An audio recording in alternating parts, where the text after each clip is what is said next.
Bonjour à tous, c'est Franck et Romendil. Salut.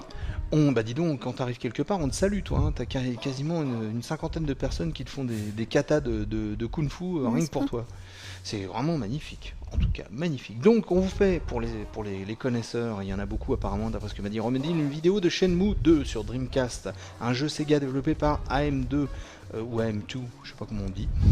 C'est de l'action-aventure, c'est sorti le 30 novembre 2001 et quand tu me disais que c'est vrai que c'est mieux que certains jeux sur PS2 ou voire beaucoup de jeux sur PS2, bah c'est clair. Bah déjà graphiquement, parce que c'est ce que je disais, il est sorti quand même, faut le dire, là on joue sur Dreamcast, il est sorti en 2001 sur Dreamcast, donc ça fait quoi, 5 ans 6 ans 6 ans presque. 6 ans, ouais, presque. Et graphiquement, il tient très, très facilement la route. C'est vrai qu'il y a quelques ralentissements à certains moments, c'est vrai aussi que les personnages apparaissent un petit peu comme des fantômes au loin, mais en dehors de ça, il tient vraiment bien la route.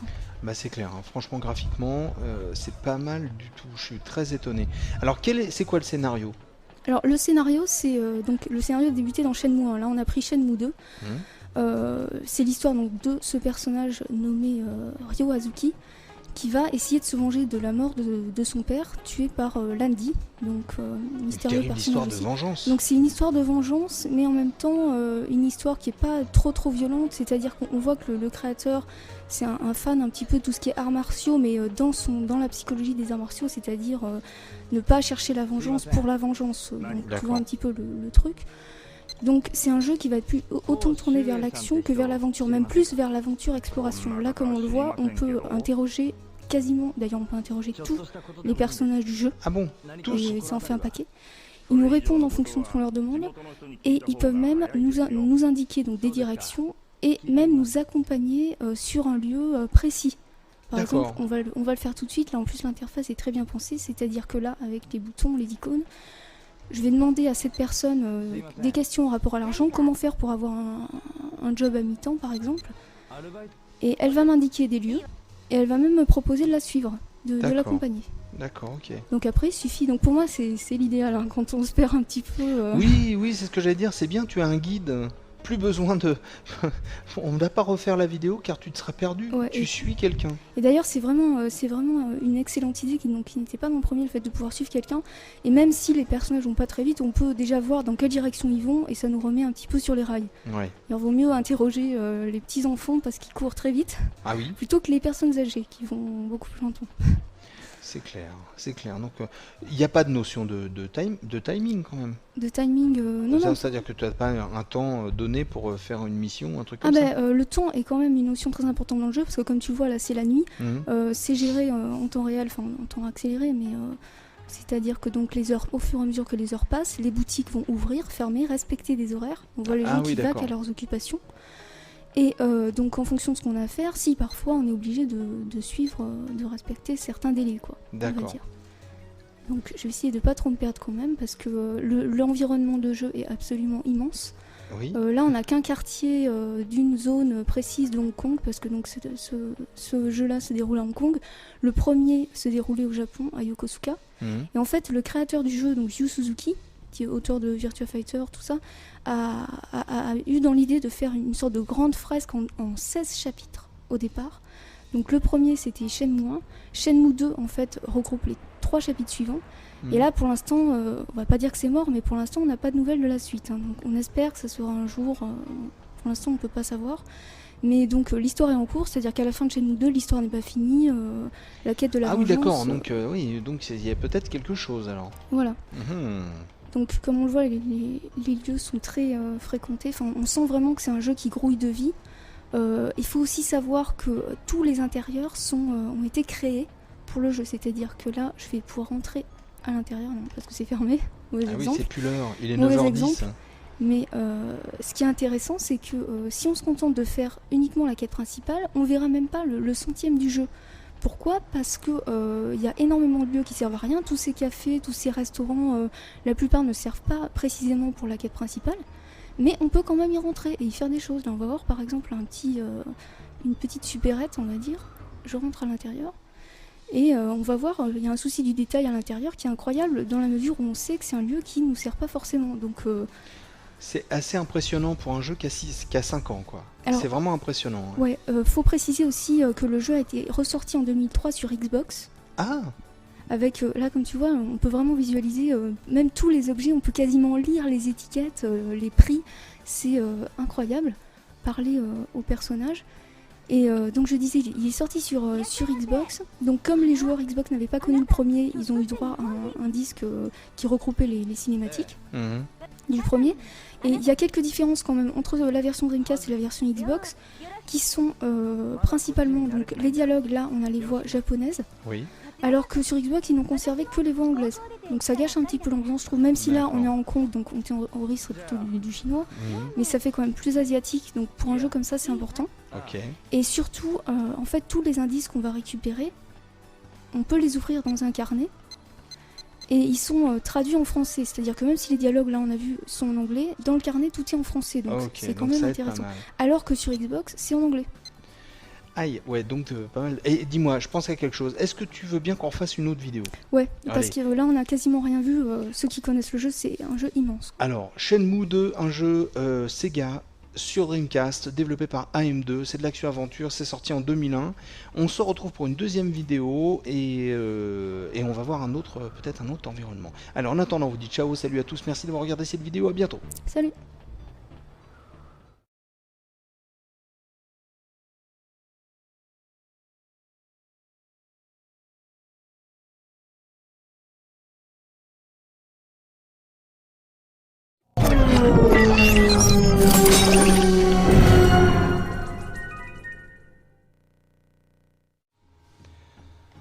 Bonjour à tous, c'est Franck et Romendil. Salut. On se retrouve pour une deuxième vidéo de Shenmue 2 sur Dreamcast. Un jeu intéressant. Vraiment, vraiment, vraiment, parce que moi je suis encore stupéfait de bonheur, parce que c'est étonnant de trouver un jeu de cette qualité-là sur une console qui est pas jeune. Ouais, c'est un jeu qui est très très riche et on comprend pourquoi il y a eu autant de fans, parce que je pense que déjà dans l'idée au départ, donc Yu Suzuki, je pense qu'il a voulu faire déjà un jeu où on soit entièrement libre de faire ce qu'on veut, un petit peu de mener sa vie comme dans la vie réelle. C'est pour ça que tu l'as vu, on peut interagir avec presque tout, parler avec tout le monde. On peut même sortir une canette d'un distributeur en la payant, tu glisses ta pièce, tu récupères ta canette avec les actions, tout ça quoi. Et là bon, c'est une action un peu spéciale où il faut prendre une décision de s'infiltrer plutôt que d'essayer de négocier avec quelqu'un qui est un petit peu borné, on va dire.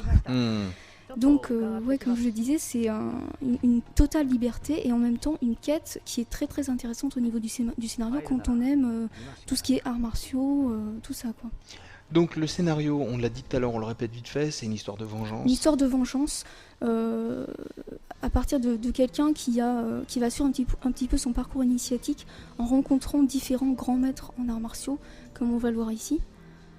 Donc, il y a des scènes d'action ? Il y a des scènes d'action, ça on le verra plus tôt dans la troisième vidéo, on va en voir une petite. En fait, il y a 3 phases principales dans le jeu. Il y a les phases aventure, exploration, qui prédominent quand même. Il faut quand même aimer ça parce qu'il y a énormément de phases de recherche, il faut interroger, il faut essayer de trouver tel lieu. Donc tout ça, il faut aimer les investigations. Ensuite, il y a des phases en free battle, c'est-à-dire des phases de combat pur, où on va très dans le style Virtua Fighter, donc aussi par le même créateur. Donc assez technique et donc très intéressante, même si elles ne sont pas très nombreuses. Et troisième phase, les QTE, donc Quick Time Event, ça on verra ça sur la vidéo suivante. Oui. Parce que c'est quelque chose d'assez particulier qui a inspiré beaucoup de jeux par la suite, donc c'est quand même important. En tout cas, toi t'adores, hein, ça se voit. Ah ouais, j'adore vraiment, j'ai fait plusieurs fois ce jeu, c'est un jeu qu'on redécouvre à chaque fois. Là, après plusieurs années, je pensais qu'il avait peut-être pris un petit coup de vieux, mais absolument pas. Bah non, mais encore une fois, ce qu'on disait dans la première vidéo, tu m'as dit, tu verras, c'est un jeu il y a largement... Il y a plein de jeux sur PS2 qui lui arrivent pas à la cheville, c'est vraiment très clair. Ouais. C'est très clair. Au niveau graphique, c'est fluide, c'est souple, c'est très beau, c'est très bien fait, les décors sont riches. Et en plus, excuse-moi de te couper, en plus le fait que ce soit découpé en jours, en heures, tout ça, ça permet de suivre, de voir comment vit une ville et ses habitants au jour le jour. Et de respecter en même temps un certain rythme de vie, c'est-à-dire qu'à partir de 11h30, le héros va rentrer chez lui dormir, pas question de passer la nuit, d'enchaîner tout ça. Ah ouais, c'est la folie. Et en même temps, alors par rapport au premier, ils ont eu pas mal de bonnes idées. Il y avait des choses qui étaient un petit peu agaçantes, par exemple quand on devait avoir un rendez-vous avec quelqu'un à une heure précise dans une boutique qui était fermée, il fallait vraiment patienter que ça ouvre. à patienter l'heure. Alors que là, on peut choisir d'attendre et instantanément, le temps va passer et on va être tout de suite à l'heure dite, quoi. Oui, d'accord. C'était bien rock'n'roll, attendre, t'es obligé d'attendre qu'elle aboutit. Et d'ailleurs, dans le premier, il fallait prendre le bus à des moments, tu lisais les horaires du bus sur le panneau, tu attendais ton bus, tu montais dedans, enfin c'est un point de réalisme C'est incroyable. les Sims. C'est les Sims ton truc là. Bien mieux que les Sims. Tu vas faire plaisir à Nero-chan. Ah ouais, non, Voilà, bah écoute, je pense qu'on peut peut-être passer une troisième vidéo. Attends, parce que... ah oui, tu voulais voir, oui, pardon. Oui, je sais pas où on est du compteur, mais malheureusement, je peux pas passer la scène. Juste après ça, on va avoir une petite séance Free Battle assez spéciale, qui est intéressante à voir. Oui. Donc, j'avais oublié, pardon. Ouais, je savais pas exactement combien durait la scène, mais je pense qu'on aura le temps de voir ça. Largement. Ouais. Donc, ah oui, par contre, pour des handicapés de la langue comme moi, c'est clair que mais qu'en anglais, quoi. Comme je te dis, la version Dreamcast, toutes les notes sont compilées dans le carnet, elles suffisent amplement à s'y retrouver. Et c'est fait en français. Les notes sont prises dans le carnet, voilà, comme on l'a vu à la fin de la première vidéo. Toutes les notes dans le carnet sont en français, sauf ça c'est bien. Sur Xbox, malheureusement, là ils n'ont pas fait des choix très très intelligents à ce niveau-là. Xbox c'est tout en anglais du début à la fin. Cette version Xbox avait quand même un avantage, c'est qu'elle résolvait en partie les problèmes de ralentissement de personnages qui s'affichaient au dernier moment. Donc techniquement elle était plus évoluée, elle tenait mieux la route. Il y avait aussi possibilité de prendre des photos et de passer des filtres dessus, ça c'est quand même assez anecdotique. Oui, non mais c'est marrant aussi. Et plus intéressant, plusieurs, je crois jusqu'à 10 fichiers de sauvegarde, alors qu'ici on est limité à 3. Donc là tu rencontres U. Je rencontre le fameux grand maître en arts martiaux dont je te parlais, qui est cette dame. Cette jolie jeune fille qui s'appelle U. Non, je sais pas où t'as vu ça. Et non, il a pas dit tout à l'heure, j'ai l'impression qu'il a présenté en faisant U. Non. Ah bon? Donc c'est plutôt Shuling, enfin quelque chose comme ça, je sais absolument pas le prononcer, donc je me risquerai pas là-dedans. Comment ça, tu ne parles pas chinois? Non, je me risquerai pas sur ce terrain-là. Japonais ça suffit, hein. On va pas non plus... Alors... Mais c'est bien parce qu'on apprend dans ce jeu, on apprend plein de choses sur la culture, donc, comme je te disais, des arts martiaux, mais ça va beaucoup plus loin, quoi. Si tu t'intéresses vraiment à tout ce que disent les personnages, t'apprends plein de choses. Elle est jolie en tout cas. Il y a aussi plusieurs jobs, il y avait ça dans le premier, des petits boulots que tu fais pour gagner de l'argent de manière assez régulière. Là, ils sont plus nombreux, plus diversifiés. Et donc, comme je te disais, là, des tests, des fois on nous fait passer des tests d'aptitude ou carrément des combats comme ici. Ah ouais, cool. Donc là, elle va un petit peu tester nos compétences, voir si on est capable. Donc je dirais absolument pas qui c'est dans le scénario parce que je veux surtout pas gâcher la surprise. Ah bah non. Mais donc des tests pour apprendre des nouveaux coups, elle veut voir si on est capable d'aller jusqu'au bout de notre vengeance ou si ça sert à rien parce qu'on n'est pas au niveau. Ah. Alors tiens, on le dit pour ceux que ça intéresse, qu'encore une Dreamcast, c'est un jeu qu'on trouve à 45,9€ sur le net. On le trouve aussi sûrement pour la Xbox, mais en tout cas, encore une fois, la Dreamcast, ça vaut vraiment le coup de le faire parce que c'est vachement joli. 45€, c'est pas la fin du monde pour un jeu comme ça, parce que c'est vraiment une durée de vie en plus, je pense qu'il peut être... Ouais, il est beaucoup plus long que le premier, beaucoup plus vaste, il y a plusieurs environnements différents. Il y a 4 CD, mais très inégaux, c'est-à-dire que le premier peut se finir en 3-4 heures, parce qu'évidemment, si on prend le temps de tout voir, là, c'est immense. Mais le troisième CD, par exemple, est beaucoup plus long que les autres, donc la durée de vie est vraiment intéressante. Ah, bah écoute, c'est cool. Est-ce qu'on fait une troisième vidéo? Ouais. On va pas se gêner. Écoute, j'en profite juste vite fait, parce qu'on l'a pas fait dans la première vidéo, pour saluer nos amis qui sont gémérophobes, c'est-à-dire qui ont peur des côtes. Des côtes. À vélo. Ah bon? Oui. Je pensais plutôt aux côtes Exos. Bon. T'imagines le mec a peur des côtes. Voilà, on vous dit à très bientôt, on se retrouve dans une troisième vidéo de ce jeu fantastique qui s'appelle Shenmue 2 et qu'on va voir une autre phase. Allez, on vous dit pas plus, on vous dit à bientôt. Ciao, salut à tous. Salut.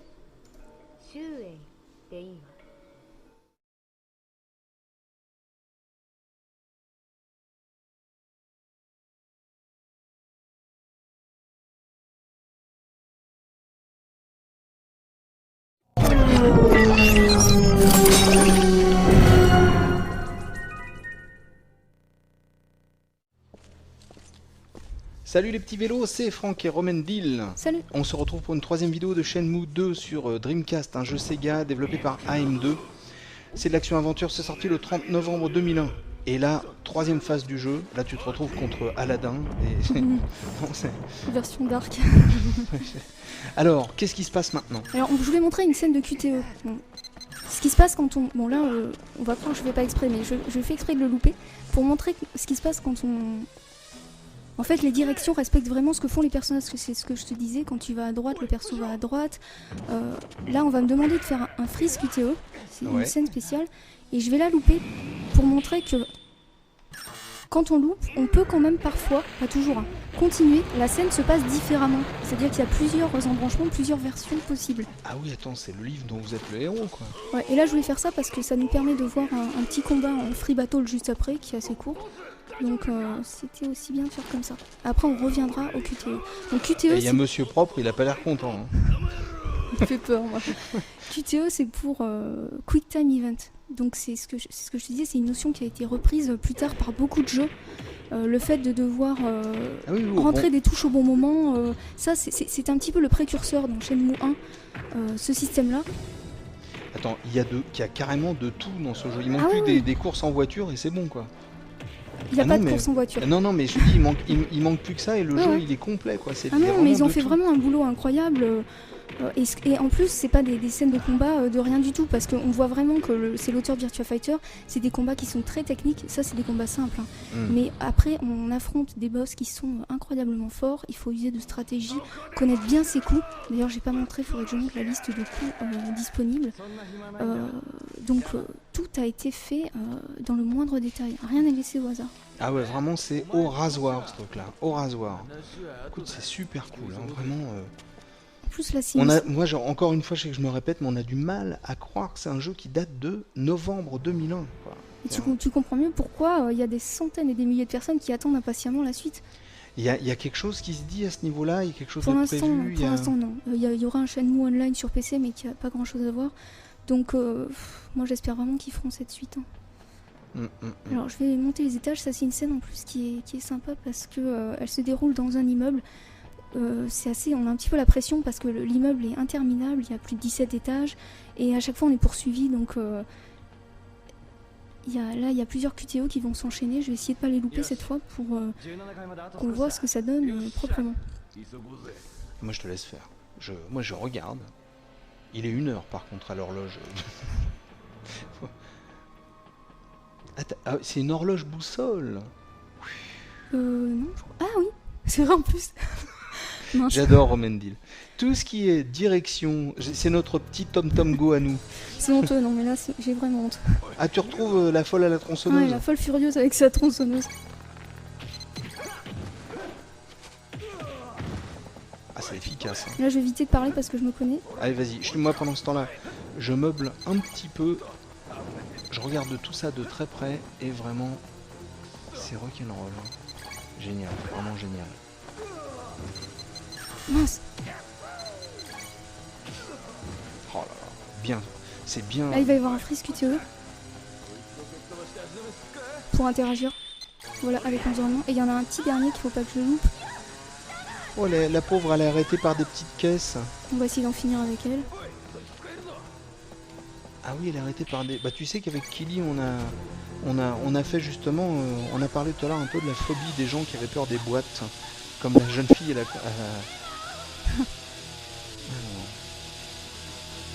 Qu'est-ce qui se passe? Alors, est-ce que son compte est réglé? On n'en sait rien. On a essayé de la ralentir. Il faut qu'on essaie d'aller jusqu'au 17e étage, là.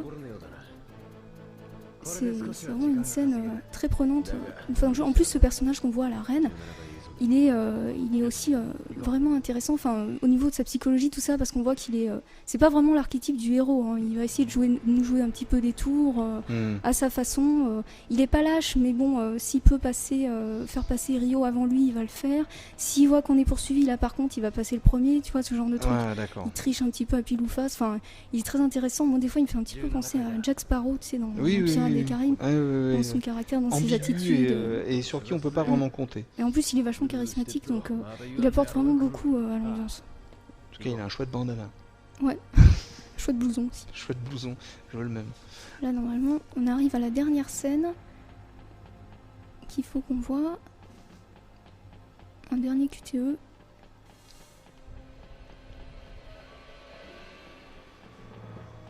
C'est très labyrinthique, hein. Faut pas se paumer, mais encore une fois, on a toujours les bons indices. Si on enquête correctement, il n'y a pas de problème. Elle est toujours là, elle nous en veut vraiment. Avec ça. Ah, et puis elle boite, par contre. T'as peut-être une chance. Oh, bien joué. J'aimerais savoir faire ça. Ah ouais. Voilà, donc ce qui est bien, c'est qu'il y a pas mal de cutscenes dans le jeu, mais à chaque fois, on a la manette en main, parce qu'on se dit à tout moment, il peut y avoir un QTE, donc pas question de pas rester vigilant tout le temps. D'accord. Eh ben écoute. Et là, ça va se finir par un petit combat, j'espère qu'on va avoir le temps de le voir. Pour voir une dernière fois. Ouais, pour voir une dernière fois. Il y en a pas énormément, sauf comme je disais dans le 3e CD, où là, c'est gorgé de combats qui s'enchaînent. Certains sont optionnels, d'autres non. Et c'est intéressant parce que le rythme change au fur et à mesure qu'on avance dans le jeu. Ah ouais. Donc en avant pour un dernier combat. Il y a pas mal de mouvements d'esquive, ouais. des projections. Là, j'ai pas encore montré, tant pis on verra plus tard, le manuel des mouvements. Mais on peut apprendre certains coups auprès de maîtres en arts martiaux. En fonction de la position par rapport à l'adversaire, il y a plusieurs coups. Donc à la limite, à ce niveau-là, il est aussi bien fait qu'un jeu de combat. Hein. Ah oui, non, mais très complet. C'est vraiment clair. Mais en tout cas, on sent que t'aimes bien et c'est... Aïe, tu l'as marre. C'était assez court là, je pense qu'elle a son compte et c'est assez marrant cette petite scène. Hein. Elle est très très mal habillée par contre, cette jeune femme, il faudrait lui dire. Hein. Pas très bon goût. Non. Et d'ailleurs, elle collectionne les couteaux, donc elle a des hobbies un petit peu dangereux. Un petit peu dangereux, comme tu le dis. Bon bah écoute, je pense qu'on peut... Tu penses qu'on peut peut-être s'arrêter là? Qu'est-ce que t'en penses? 3 petites secondes pour voir comment se finit la scène et puis c'est bon. Là je pense qu'on aura montré encore un autre aspect de Shenmue 2. Et puis peut-être que plus tard on fera peut-être une vidéo du 4e CD pour montrer à quel point les ambiances sont différentes. Bah pourquoi pas. Mais bon là je garantis pas encore. En tout cas, Shenmue 2, un jeu Sega développé par AM2, de l'action, de l'aventure, sorti en 2001, vous le trouvez à 45 € sur le net, et franchement si vous avez une Dreamcast, ça vaut le coup. Essayez vraiment de vous le procurer, et même sur Dreamcast, c'était vraiment l'un des indispensables, si même pas l'indispensable de la console. Avec Shenmue 1 évidemment, puisque ça forme quand même un tout. D'accord. Ouais, c'est surtout ça que je voulais voir. Ah bah voilà. Ah, dans les vieilles pastèques, les queues de poisson et les bouteilles de bière. Allez, on vous dit merci beaucoup d'avoir regardé cette vidéo. À bientôt. Ciao, salut à tous. Salut.